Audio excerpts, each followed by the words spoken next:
Numi here, and Happy New Year. I haven't recorded a video in a good while. Fun fact, I actually did record this video already. Fun fact about OBS when you update it to 30.0.2 is that when you're recording, it changes the recording format to MKV instead of MP4, which MP4 is how I usually do my stuff, and I'm sure a lot of other people do their stuff like that. I'll put a skip part so you can get to the video, how most people do it and stuff like that. And yeah, when I tried to go edit the video in Premiere Pro, it did not support that. And then when I went to Video Encoder so I can like switch it to MP4, it would not let me do it, so I essentially just deleted that video. And now we're here to re-record it. I hope I remember the points. I really do. But let's get into the video. Okay, first on the list, and this is not in any particular order, is Golden Sun: The Lost Stage. Now, I know what you're thinking, Golden Sun is a very old game, and you know, it is. And I actually did own the game when I was younger, but I never actually finished it before, and I lost it. I know, how ironic. Isn't that ironic? But yeah, I actually never completed that game until 2023. And honestly, I mean, of course I like it. I mean, I love the Golden Sun games. But for me, the one thing that really got me was just traversing the land. Like, not traversing the land. Backtracking. That's what I'm looking for. Backtracking. So when you are going places, right, and maybe you have to go back to a certain place and, you know, collect a Djinn or Jinny, I think that's what it's called, when it's like singular, or if you have to go back for like a specific item or finish a puzzle or dungeon or whatever like that, you have to go through the world like in a certain way. So like maybe you have to like go through a dungeon and then go through a specific part of the world map, because if you go through the other side there's like a broken bridge or something. Like, just giving examples. And it's like they want you to keep going back and forth, this place to that place, to that place to this place. And it's like, wow, I'm really tired of backtracking. And then I kind of thought about it, and I was like, wow, if Golden Sun and Golden Sun Lost Stage were the same game, and you know, you switch between different teams and stories and stuff like that, could you imagine playing through Felix's part, going to Isaac, and then going back to Felix's part and being like, wait, where am I supposed to go? You know, like, that's the only thing that I could really say. But other than that, like, it's a great game. Go play it. Let's hope for something for Golden Sun together. Next, we have Pokemon Infinite Fusion. Now, if you have been on the internet and have been gaming any bit, you should know about Pokemon Infinite Fusion, unless you're just actively ignoring Pokemon, which, you know what? I'm not mad at you. But the fan games are really good. I'm gonna let you know that. Pokemon Infinite Fusion, I actually discovered that game November of 2022, but I didn't like really get into it until 2023. And it got really popular, which I love, because it seemed like they really, and I believe they're still doing updates for that game to this day. Like, I believe they finished the story and stuff like that, I believe. But like, they're still doing updates for it, and I can just see the love that they put into the game, and honestly, it's very heartwarming. You know, I know a lot of people like gravitate to the game for the fusions and the references and everything like that, and how cool they look. And I did too. But what really made me impressed is that they changed up the story. They made things a lot more accessible. They really looked at the game and listened to people and was like, okay, let's do this, let's put this quality of life stuff into it. And it really felt like it didn't feel like they were, they were enhancing Kanto in a way where it still felt like Kanto. You know what I mean? Like, it didn't feel too out of the box. And like, they even added routes and stuff like that. And it's just, it's such a great experience. I mean, if you're watching this video and you still have not played Pokemon Infinite Fusion, play it. Like, even if you really don't know too much about Pokemon, like, who cares? Like, you'll learn. It's Pokemon. Like, ask a friend. But yes, it's an amazing game. If you haven't already, go play it. Then we have Dragon Quest VII Fragments of the Forgotten Past. And guess what? I will never forget that game because, oh my god, what a large chunk of my life. No, but in all actuality, you know, I played the 3DS version and, I mean, it was still pretty long and I played it on stream, so it wasn't like, you know, it was different. It was the first time I played that game, and maybe I'll look into getting it physically. I know the video game market for like reselling and stuff like that, because there's no way I'm going to keep this new. It's pretty bad in America at this moment. Any other country, I don't know. I'm sorry, I don't live there. But I know here in America, it's pretty bad. Everything is super expensive. So like, maybe if I find one physically, I'll retry it. Actually, not even maybe. Well, I would say maybe if I find one, because with a reasonable price, because I'm not trying to pay like $100 for it. But if I do find one, I will definitely replay the game. I think, I mean, obviously not obviously, but if you know anything about me, you know that I love job class systems, so this was already going to be a great game. And I love Dragon Quest, so like, obviously I had a great time. There's a lot of scenarios in this game that I really loved. Like, some that were very memorable. Like I said before, yes, it's a long game. It does have the case of overstaying its welcome. But I think, when I think about it, maybe because I was streaming it, I felt like it was overstaying its welcome. But maybe if I played it on my own time, maybe I wouldn't have felt like that. You know? Maybe if I just picked it up periodically, like, oh, okay, let me play through this. You know? But then again, I would have the issue of getting lost because it's so long, and like, you don't want to go for too long and be like, well, what was I doing? But I think that game has a way. Oh yeah, yes, it does. I'm sorry, I'm like kind of rambling, but apparently I didn't find this person, but apparently there is a person where you can talk to and they'll tell you what you need to do next. Never have I saw that person. Luckily, I do stream pretty often, or at that point I was streaming pretty often, so I didn't forget where I was going. But apparently there is a person, I just never found them. But yeah, I still really like it. I think my only like big gripe about the game is that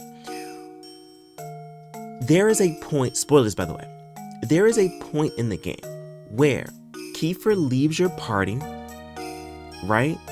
But this is before Marlin joins the party. So at that point, I had myself, the hero, Maribel, and Gabo. Okay.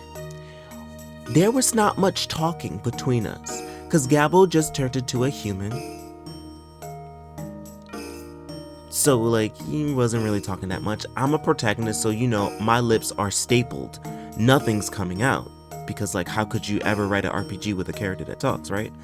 And then Maribel, who seemed like she was going to be more talkative, wasn't. And it was so weird to me. And, like, you know, I accepted that in, like, Dragon Quest IX because, like, we're all creative characters, so, like, you know. But, like, I don't know. It just felt weird how silent it was for that whole time. Maybe there was a scenario that I could have done first before that so that, like, people can be more talkative, or, like, maybe Gabo can, like, learn to talk a little bit more or something. I don't know. Let me know in the comment section below, because I would love to replay it and see. But yeah, I just thought that that was really, really weird. Anyways, I mean, if you like Dragon Quest, I would still say play it. Honestly, but I mean, I don't know. Whatever you think. It's still a great game though.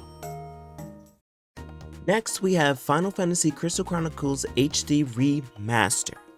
Now, yes, I know that Square Enix really fumbled with all of the connection issues and stuff like that, and all the problems with the game, but to its core, it's still a fun game. I mean, it's kind of weird that the local multiplayer isn't there, even though the developers did say that they wanted to make it true to the original.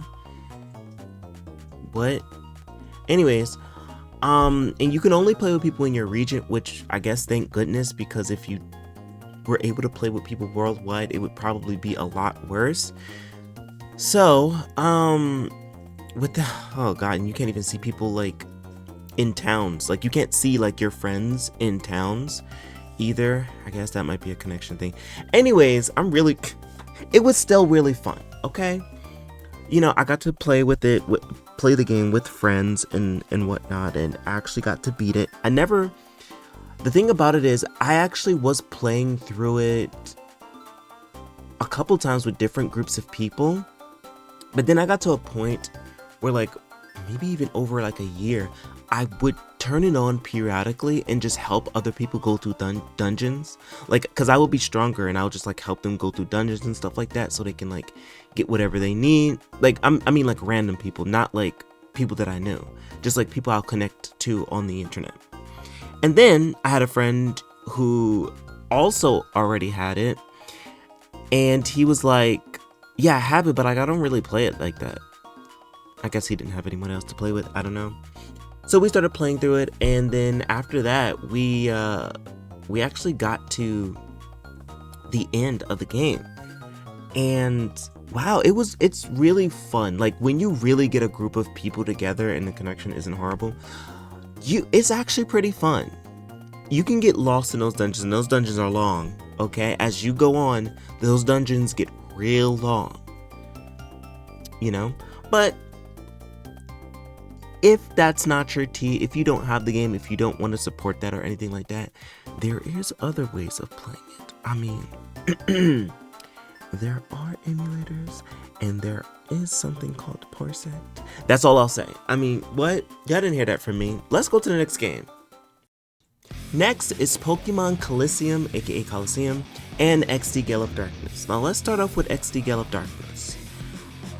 That game I've completed a couple of times already, as a child, as an adult, blah blah blah. I know now why I completed that game so many times, and why this is my first time in 2023 completing Pokemon Coliseum. Even though Coliseum came out first, and I'm pretty sure I bought that one first, and then got XD Gale of Darkness, Coliseum just feels like a longer game, but they probably aren't. I mean, they're probably the same length. That's what I'm trying to say. They're probably the same length of game, but there are more trainers. Now, I didn't count, but it felt like there were more trainers in Coliseum. And especially because there are points in the game where if you leave an area and come back, you will have to fight that trainer again, which I could see them doing that for like opening up the Shadow Pokemon's heart, lowering the gauge and stuff like that, because in Pokemon Coliseum there are only two ways to, well, you know what I mean, to open up their heart. You have to use them in battle and call them, or whatever it's called, and then or use Cologne.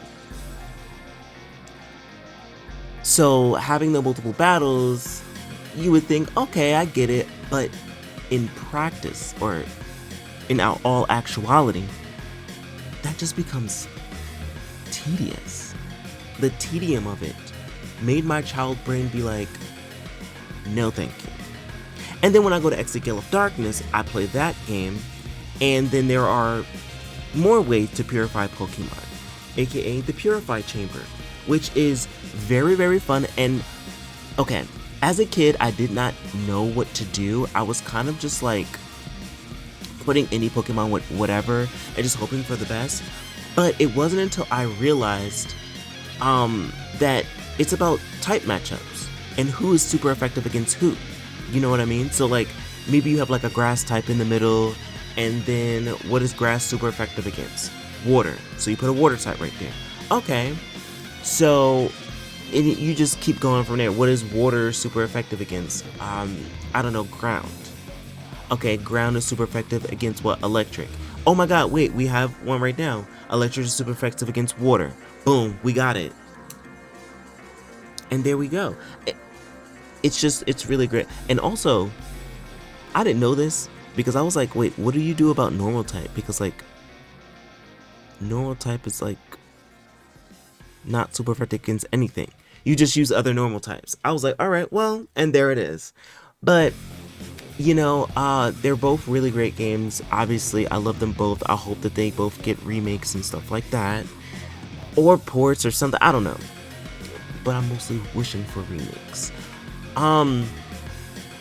Yeah, I mean, it's really interesting because Gale of Darkness, I purified all of my Pokemon, and Pokemon Coliseum, I did not purify all those Pokemon. Those Pokemon are still sitting on that disc or in the memory card because I use my physical GameCube. And yeah, I understand now why I purified all in the Gale of Darkness and not in Coliseum. But who knows, I might go back and just do it when I'm bored or whatever. Now we have the Alliance Alive HD Remaster.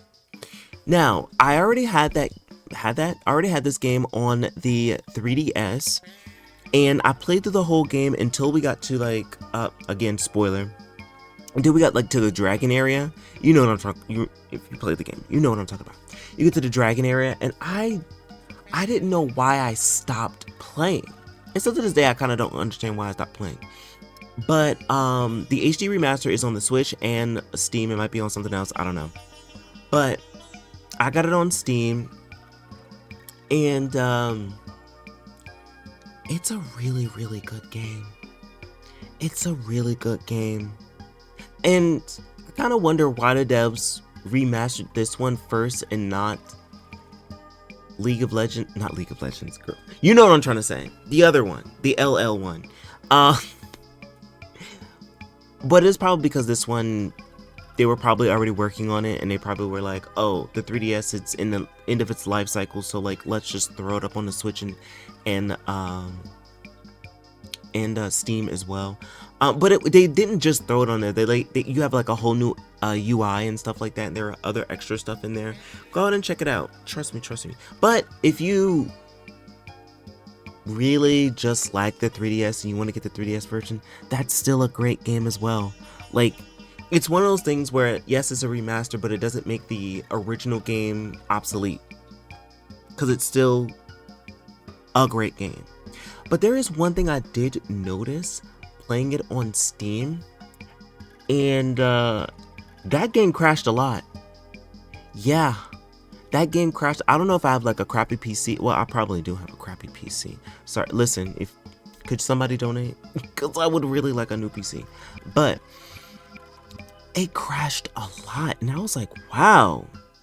Like, because I usually see like people, when it comes to like reviews on Steam, when it comes to games, I usually see people for any game, they're like, oh, it crashes, it crashed on me. And like, I never really have those issues. If a game did crash on me, it'll probably be like once or twice, and then like, whatever, we'll move past it. But like, that game crashed so much. I was like, what is going on? But yeah, I don't know, maybe there's like a setting I can do or whatever, or you can do as well. I don't know. If you know anything, let me know in the comment section below. Hey. Now we have a switch up, our first non-RPG, Dino Crisis. No, I did not play this as a child. Yes, this is the first time I've ever played it, ever. And I really didn't even know about Dino Crisis until I saw a retrospective about the whole series. And wow, Dino Crisis 2 looks interesting. But I played Dino Crisis 1 because I was doing like a little Halloween-y thing, and I was like, you know, I want to play games with female leads. a female lead. I want to play it. And that's what I did. I made history. No.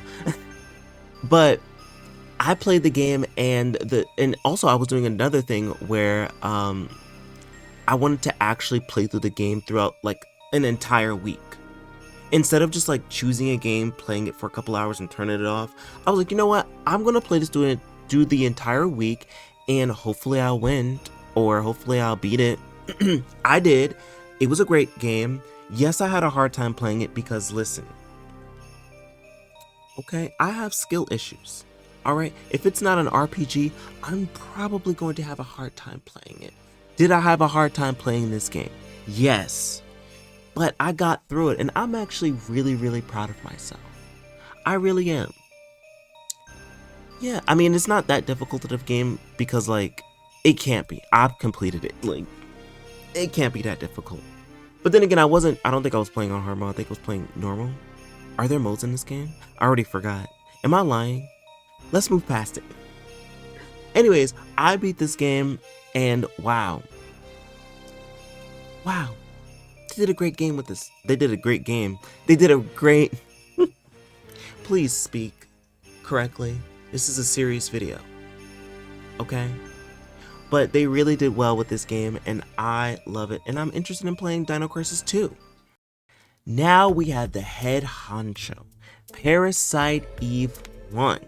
A lot of people were surprised that I've never played this game before, but no. A lot of the PlayStation games, I'm actually pretty sure all of the PlayStation games that I've ever experienced were games that my mom bought. I watched her play, and then she had me play with her, or my cousins and stuff like that. Parasite Eve was not on the map, not on the list, anywhere around. But this is a really, really good game. I've watched people play it before. I watched like videos on the game before, so I knew it was going to be a great game. But what I did not know is how that final boss was going to go. That final boss really tripped me up. I mean, ooh, maybe it was the gun combination that I did. I didn't know what I was doing. I was like, let's put it together the best way I can. But hey, listen, let's bow our heads and thank God for save state. Because if it wasn't for save states, that game would not be finished. Can I get an amen? But no, it's actually a really, really cool game, and I hope that one day Square Enix... Do I hope that one day Square Enix remakes the game? I don't know. Because I feel like I would be scared that they would mess the combat up, because it's such a unique thing.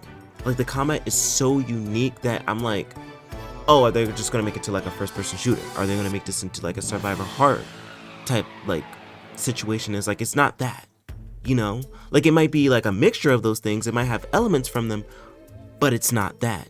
So don't just like go the easy route. Actually try to get into the mechanics of it, build upon that, and just make it how the original is, because come on, anybody can make a little survival horror.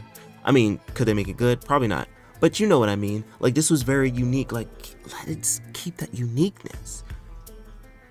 One more thing I would like to add about Parasite Eve is that that game came out in 1998, and you had a female lead who shared this screen mostly with a male, and they did not have any romance to each other.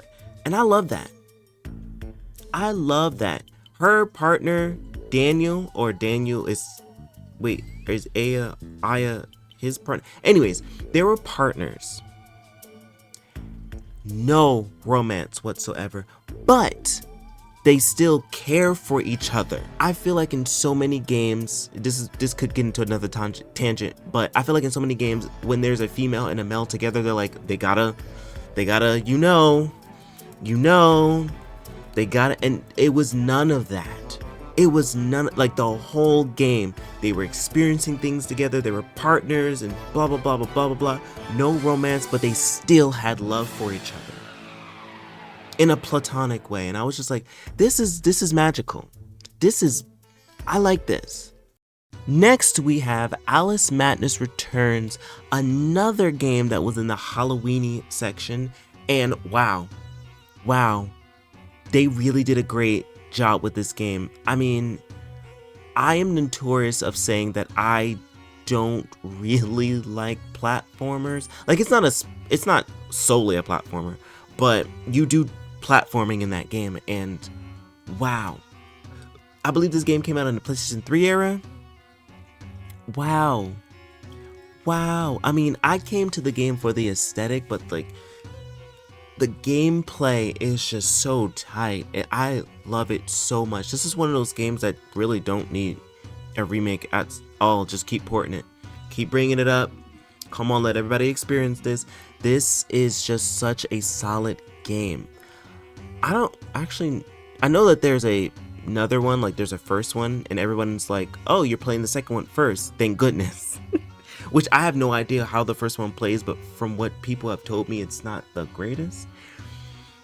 And I don't know if there's anything after this one, but wow. Whew, what a great game.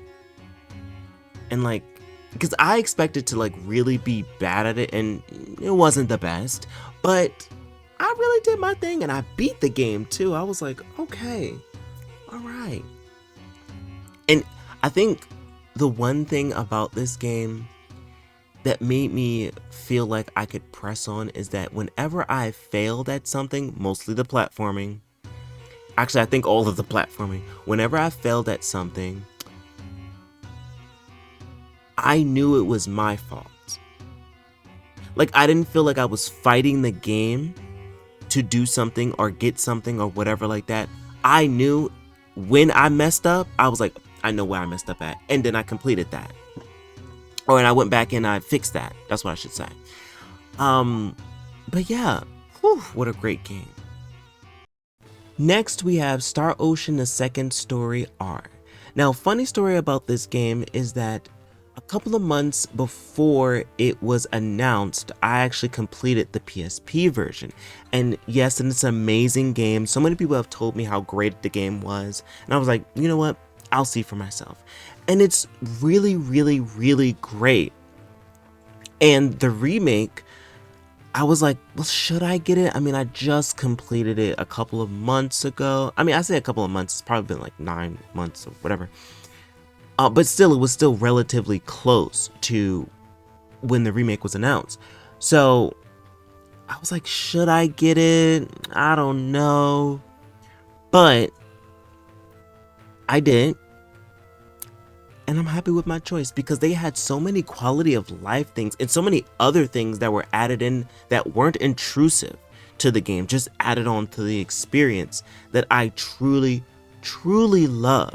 Like, there's many things I can list off, but the number one thing is when you open up the map, you know if like something's happening. So you like go teleport there. That's another thing. Teleporting, hey, we said that with Golden Sun. When you had to backtrack, like let's say in the original or in the PSP version, let's say you have to go back to the first town to go see a private action. You would have to go take a boat and go walk all the way back or whatever like that. And in this game, you get to just straight up teleport back. Just straight up teleport. There's no item. You just get to do it. Okay, go back and go see that private action. And it really, really helps when you're trying to get certain party members, because if you did not have a guide on hand, a lot of these party members would never be on your team, because why would you even think about going over there? How would you know to get on the boat, go through this cutscene, and then before you finish doing everything in this town, you need to go all the way back to this other town, do some stuff over there, then you can get them. Because it's very specific stuff, and it's like it's so specific that you can definitely miss it. And I love that the game lets you know. And I feel like my experience playing through the remake or whatever R is supposed to be versus the PSP version was very different, because I saw a lot more private actions in the Second Story R, because I can literally see on the map, oh, okay, there's an event happening here, let's go there and see what's going on. Versus the PSP, where like I would do it, but like I'm not traveling all the way back a couple of continents to go here, there at a specific time. Like, how would I even know to go back there unless I had a guide? And it's so great. And also, I have to say something. I don't like fishing in video games. I don't. I'm sorry. But Star Ocean does it right. There are 3 video games out there that I like the fishing in. That's Pokemon, Star Ocean: The Second Story R, and Sea of Stars. Unfortunately, Sea of Stars is not on this list. It'll be on next year's list though. And last but not least, Dragon Quest Monster: The Dark Prince. This game, I was so excited about this game. I'm so happy that there are actually a good amount of people who really want this game to be successful, and like not even just like Dragon Quest fans. Like I've seen other people who are like Pokemon fans who are like, this is nice. I actually really like this. You know, I mean, obviously you'll have the ignorant people who'll say that anything that's a monster collector or a monster taming game is a Pokemon clone. You guys just go over there. That's fun for you. Yeah, okay. I'm gonna be over here with the people with brains. Anyways, so this game is actually a really amazing game. I love that it ties in. Sorry if you've not played the game yet. But I love that it ties in with Dragon Quest IV. It's very obvious that it actually, I don't even think that's a spoiler because they showed it in the trailer. They showed Solo in the trailer, who is the hero of Dragon Quest IV, Sorrow, which I guess you wouldn't know that he was in Dragon Quest IV because like he's not shown as a party member or anything like that. You show everybody else. But it's really interesting seeing the story through Sorrow's lens, but also seeing it not as just a regular JRPG, but as a monster taming game, because he was like the king of monsters. So like, of course, I love that. I absolutely love that. And I really hope that this game sells well, or sells well enough that Square Enix decides to do this with other games, other Dragon Quest games, to bring worldwide, you know, and not just keep them in Japan. I mean, we know that this game sold well in Japan. Like, if you don't know, there was actually news that Square Enix was asking Japanese players to please buy the game on the eShops and stuff like that, because they're running out of physical copies. So like, it was well loved in Japan. But honestly, if you have not played this game and you're even just a little interested in it, download the demo and see how you feel. See, I mean, even if you're not really feeling it, still download the demo and see how you feel. I mean, it's for free. You never know. And also, the demo is actually pretty long. I mean, there's a crap ton more of the real game, but they actually let you play through a good amount of it, and I was like, that's really good. That's really good. So yeah, I do advise many people, or all people, if you're watching this right now, why not download it and just see how you feel? And if you don't like it, just stop playing it. I mean, at least you tried, right? And I hope also that this will encourage Square Enix to take Dragon Quest Monster Joker 1, 2, and 3 and put them on modern consoles. Mostly, I would probably like a remake of 1 and 2, probably. I think 3 is amazing. I still haven't finished 3 because unfortunately, that final boss, or I didn't even get to the final boss, just those bosses are really tough. But anyways, I just think 3 is amazing and just could straight up be ported over, and I would love remakes or remasters of 1 and 2. And then taking Dragon Quest Monster Terry Wonderland and Dragon Quest Monsters 2 on the 3DS and bring them over to the Switch, especially because all of the news with the Switch 2, you guys know what I'm trying to if you haven't heard the news, the Switch 2 is supposedly supposed to have 2 screens and stuff like that. If that's true, then that will be wonderful for a lot of the 3DS ports, blah blah blah. But yes, I would love that. And even like, I believe that Terry's Wonderland and Dragon Quest Monster 2 actually are on the Switch, like not the 3DS versions, the Game Boy versions are actually on the Switch, but only for the Japanese eShop. Like, come on, stop playing with us. But anyway, thank you all for watching. I thought that I was going to complete a lot more games this year, but I started a lot and did not finish a lot. But hopefully I'll be finishing more this year. I have my whole backlog rearranged and sorted out. So thank you all for watching, and I'll talk to you all later. Numi out.